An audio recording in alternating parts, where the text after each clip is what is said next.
they want.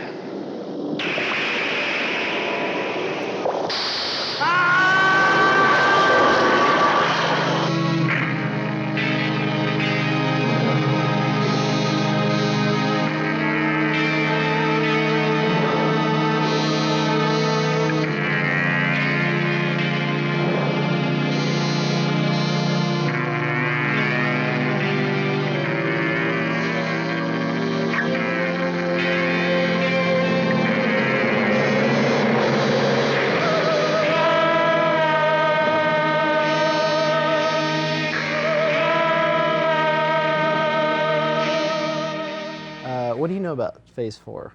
Well, when you guys brought that up, like, I had never seen it before. I had never even heard of it.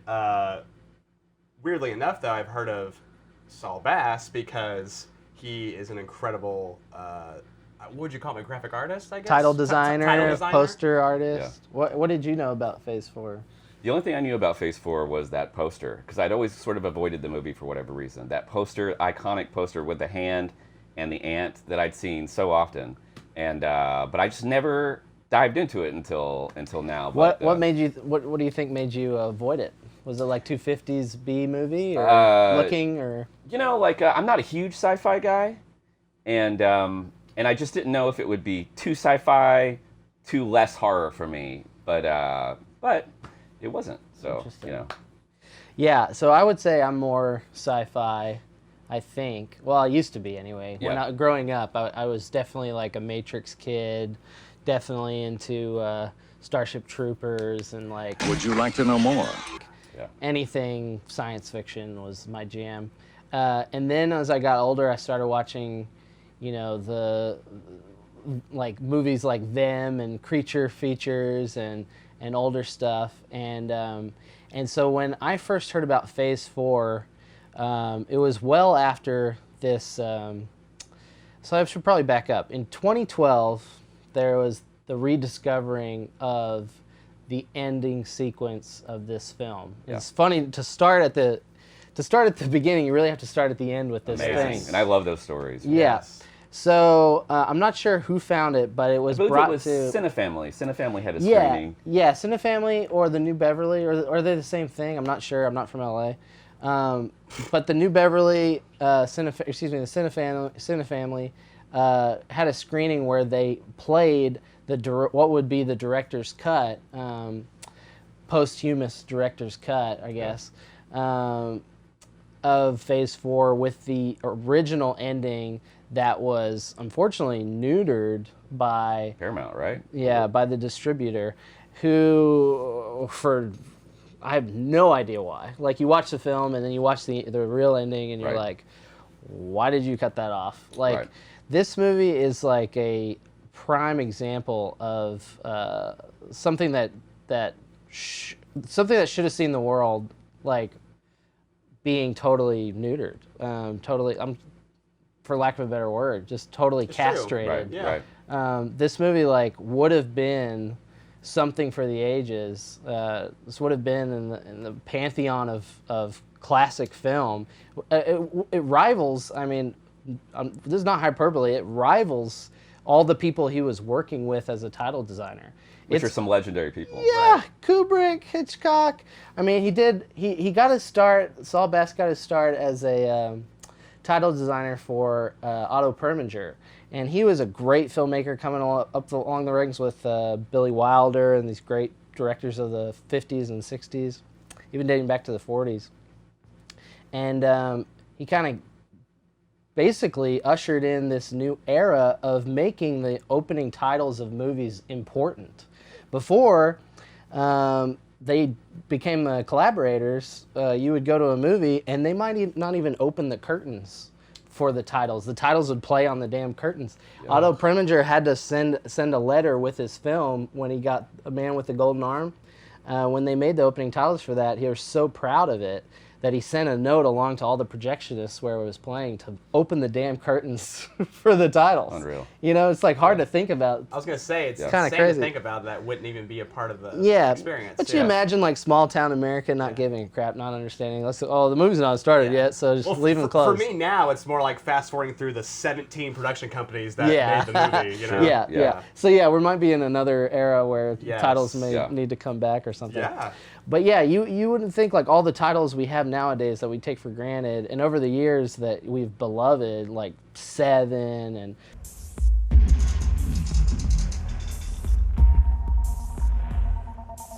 all these like crazy opening titles, like I think of like True Detective, and even in the small screen like television has really taken over.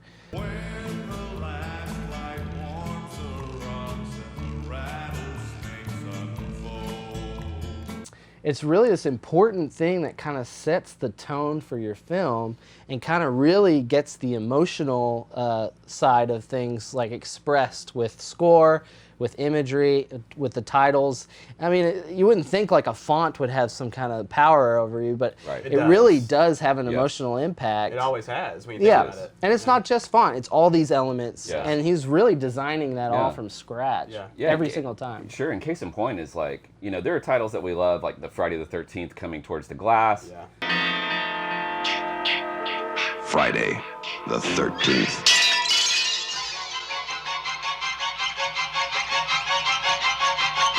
You mentioned Seven.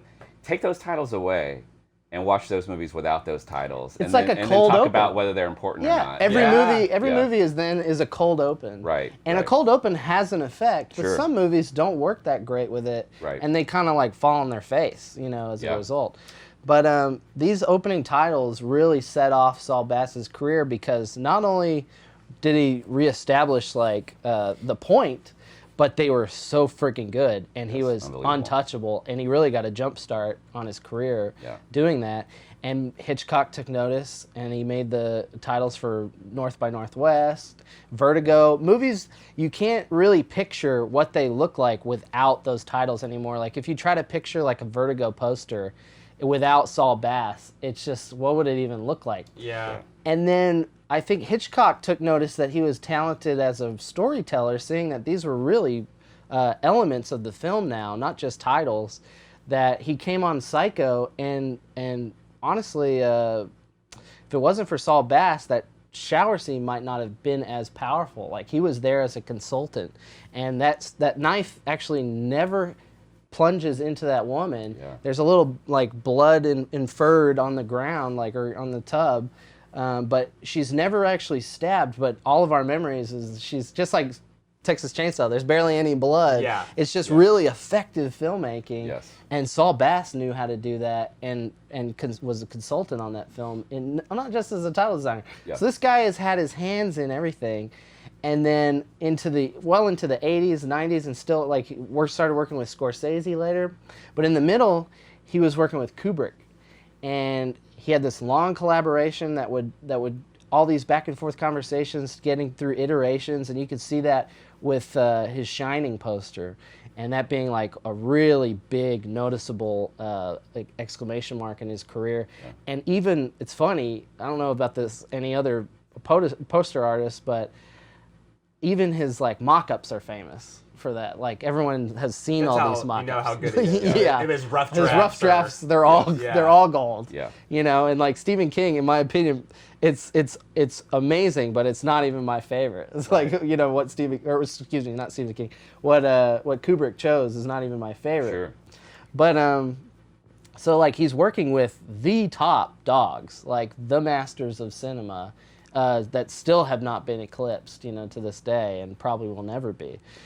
So he's like kind of standing with giants, you know, and not even like on their shoulders, like he's with them.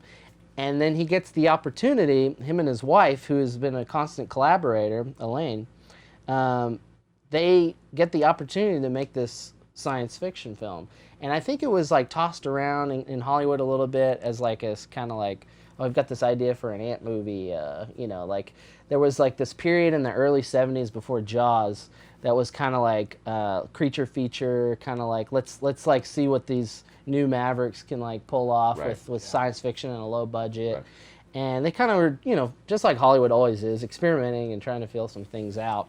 And then once Jaws came out, it just became Jaws copycat after Jaws copycat. You know, it kind of cleared the playing field for a while. But before that, you got Phase 4. And unfortunately, back to where we started, Phase 4 was castrated. The ending was lopped off. Yeah.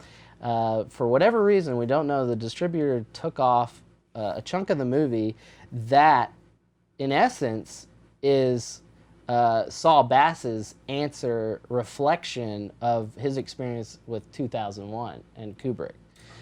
And you can tell, like, this thing is a mindfuck of an ending.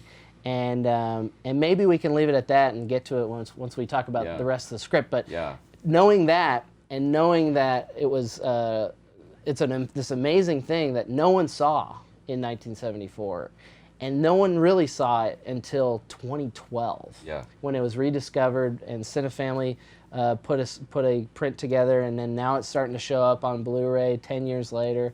It's not. It's still hard to find. Yeah, it's still hard to find. I rented it Same. from a streaming service, and it actually wasn't on there. I Yeah. had to source it later. And what's ironic about what you're saying about title sequences not getting their respect or even not being shown in the theater is that this climactic scene has a very awesomely title effecty tone to it. Yes. You know? The most Saul Bass part of the film got cut. Yes.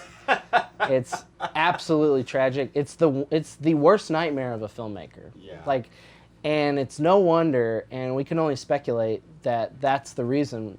It being cut is the reason why Saul Bass went back to posters, stopped really making films. He made a few more shorts with his wife, and you know, tried to entertain the idea of it. But like, you know how it is when you're making a feature versus a short.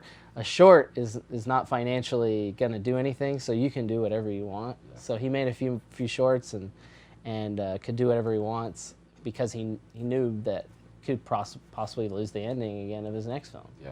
You know, because like it's absolutely soul crushing, like disheartening, and this one is probably my go-to example of the ultimate. Yes. Loss of the final cut. Yeah. Like this is what the poorest result is. Saul Bass had his chance. He was given the keys, and he made this thing, and it's incredible. He went for it. Yeah. And then they killed it, and it's just tragic. And like nobody's talking about this movie as a result. Right. Did he write the script as well, or no?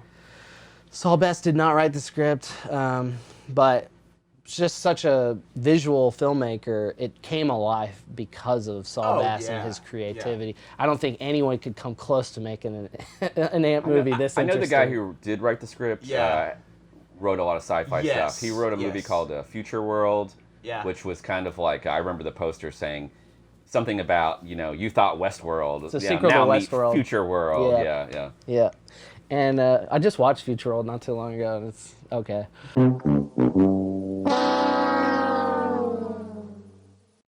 Well, I do love that, like, how this movie doesn't, like, or I should say Saul Bass doesn't, like, think his audience is stupid. Because, like, it's very heady, you know what I mean? Yeah. Like, it's heady, but it's, like, heady in a fun way. Yeah.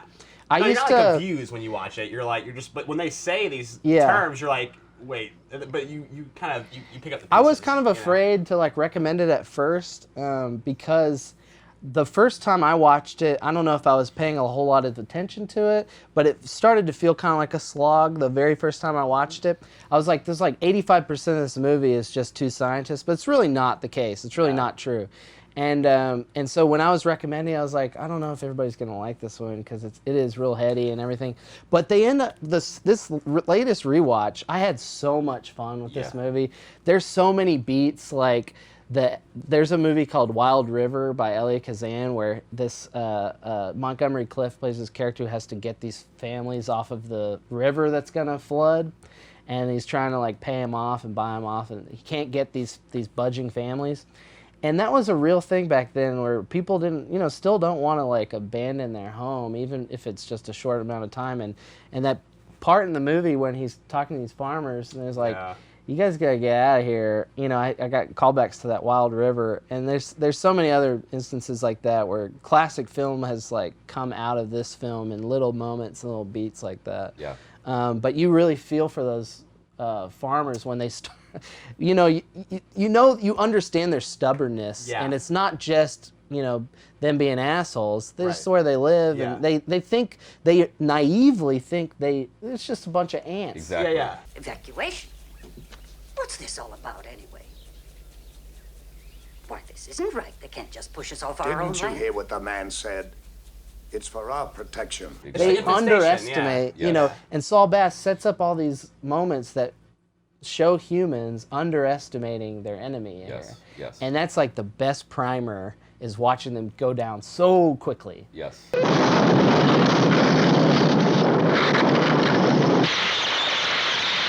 I believe that move rather quickly into desert areas, taking over the countryside first, then laying siege to towns and cities. And that's another thing about Saul Bass being unique for this project. I don't think a lot of filmmakers would respect ants. Yeah. Essentially, the respect he has. I hate ants. Yeah, the was rooting respect for he them has to for go. ants is what carries this movie from start to finish. Dude, and it's Yeah. It's incredible. yeah, and what's awesome is that you mentioned scenes where the humans are underestimating the ants, and that's mixed with some of the most incredible, like macro footage So good. of ants doing what ants do. And I don't think I've ever been more like I was thinking about it while I was watching it. You know, of all These are the live ants. yes, they're There are no yeah. robots or Exactly. manufactured anything. That And of all footage the- reminded me of Planet Earth, like the documentary series that came Yeah. out later that took Yes. 10 years to and make. they're Yes. acting. He got those ants Yeah. to act. Yeah.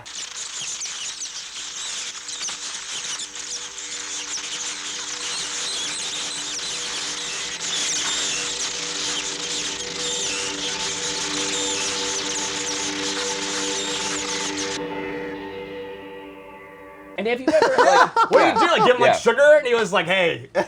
And of all the insects in the world, like there's something about ants that for some reason I always felt like an intelligent. You know, like when Yeah. you see them working, And they're Yeah. so strong. it feels intelligent. Yeah, and the you fact know? that they're Yeah. so strong. Yeah. It's Yeah. like if these things ever were to be that intelligent, we Yeah. would be. But yeah, there are some scenes in this movie with the ants that I don't even know how it was accomplished. It's Yeah, so that great. scene Yeah. with where they're all their dead are lined up, and Yeah. and there's one ant just kind of like mourning the dead, like Yeah. walking that, like how meticulous that would have been to do with like you'd have to get tweezers and put these Yeah. little dead ants in. Yeah.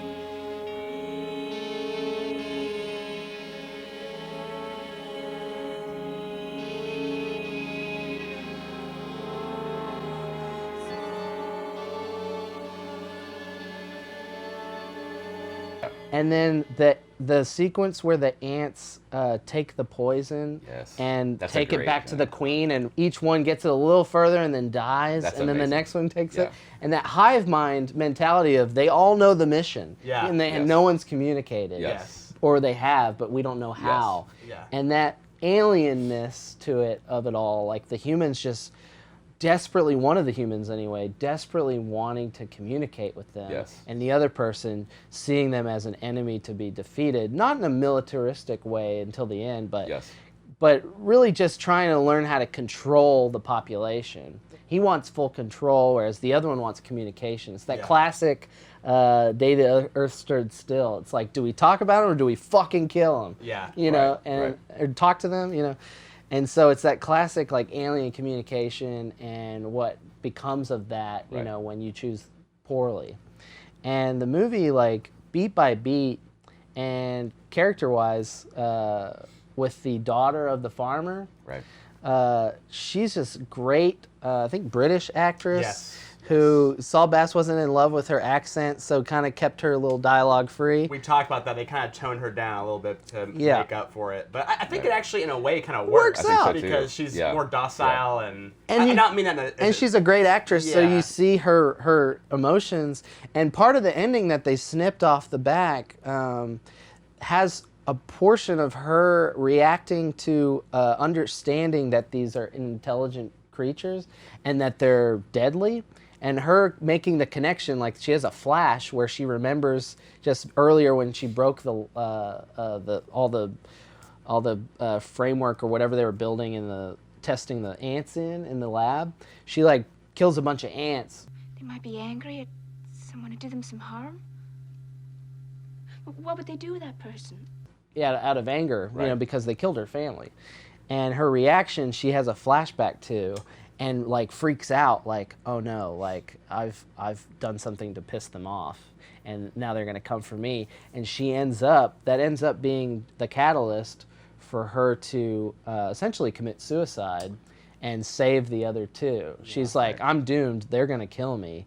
And you don't even get that in the main ending, which is another like part of the castration, is like her character falls by the wayside, Right. and just like kills herself for nothing. Basically, you're just like, okay, she just dies, okay. Yeah. There's 2 suits, great. It's Yeah. like, why not take one of them? Nah, these guys can live. These old men Right. can live. Yeah.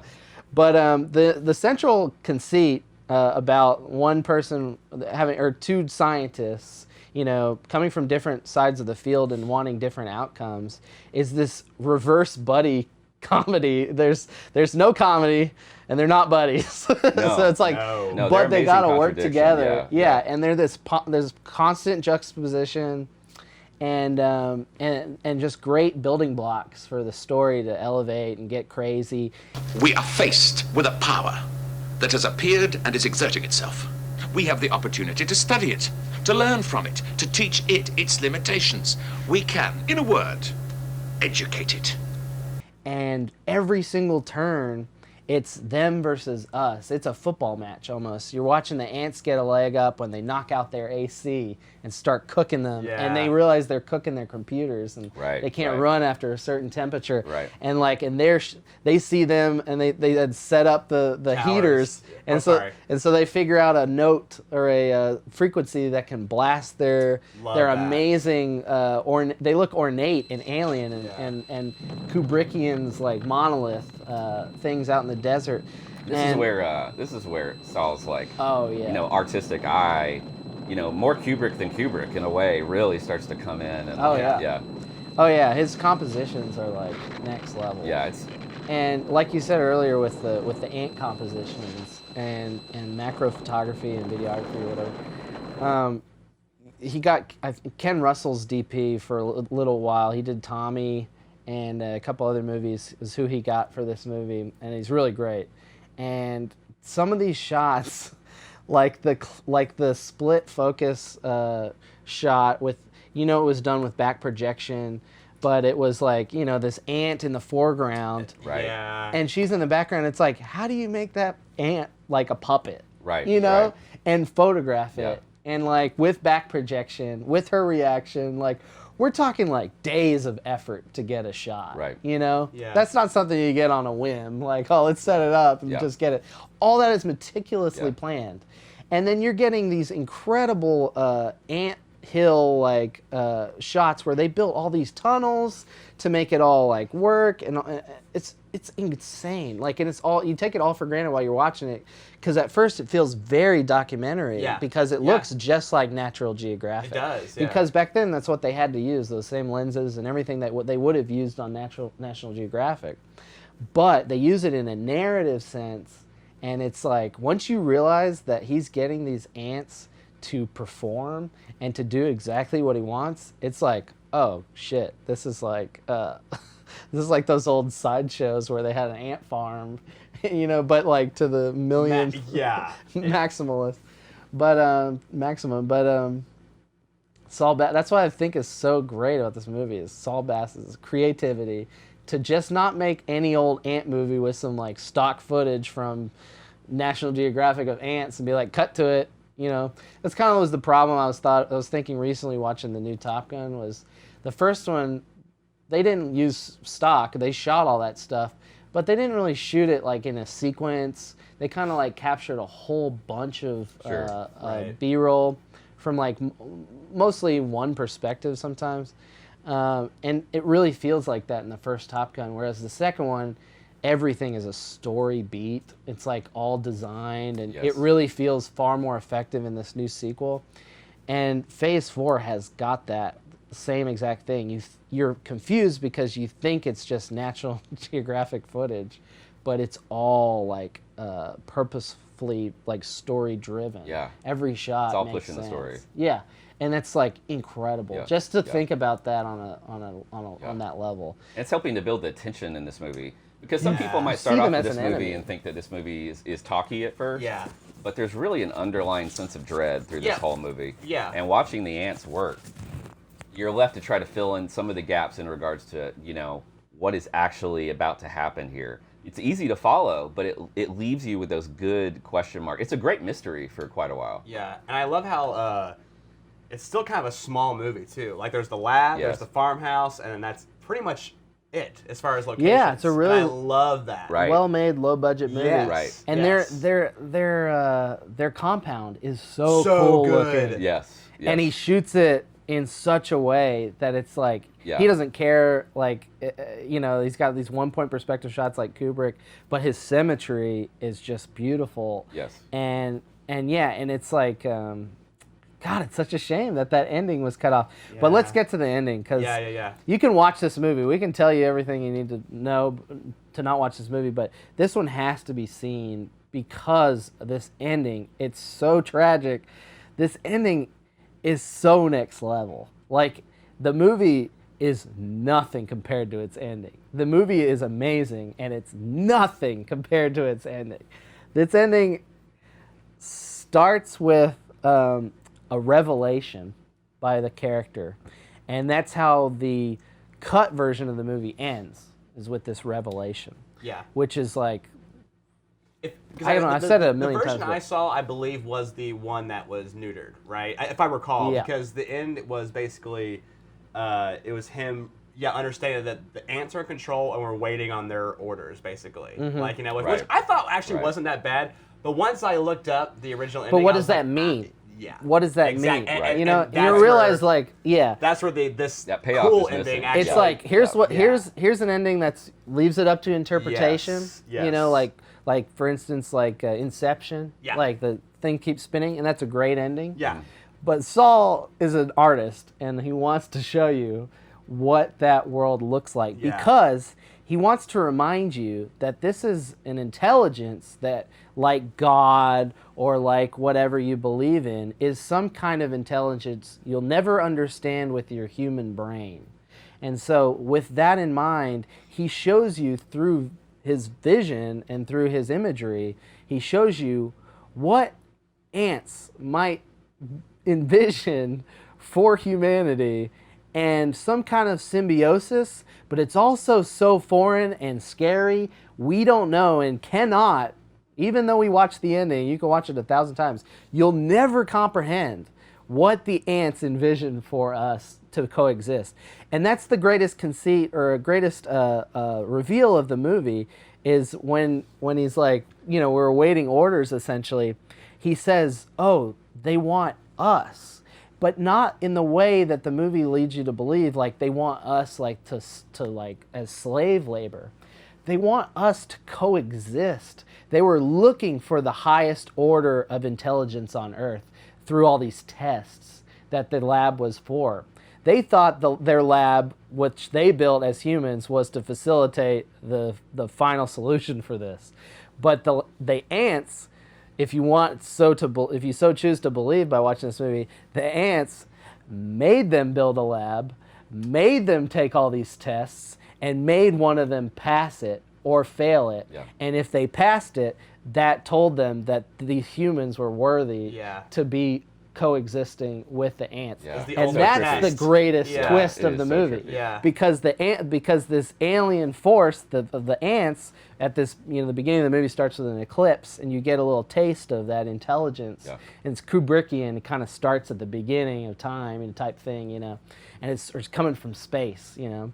And then he totally got that from 2001, you know, and just rode with it. And it's so cool. It's like most movies you'd give it a strike for copycatting, but this movie it works in its favor. It's like you have to have some kind of alien element.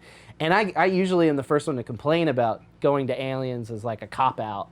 But when it's like some kind of higher intelligence and it's based in our reality that's enough for me to go with you when you actually do this like visionary acid trip at the end of your movie, to explain this higher intelligence in a visual sense. Right. So aside from just giving everyone in the audience LSD, this is the closest he could as a visionary filmmaker to being like, all right, we're going to go to a higher plane here, and you're going to experience maybe in a visual sense what it would be like, because we can't understand with our brains as they are what the ants see for us and what they see for themselves and us together. Right. And the images he chooses, I mean, you could go down the line and just look at one for an hour and talk about Doesn't he have like dolly paintings in there, like like the idea of like ants were kind of like they kind of like put the breadcrumbs in there, like, you know what I mean? It's like, it's pretty cool. There's one interesting, striking image where a guy turns around and he has no features, no face. Yes, that was really freaky. Yeah.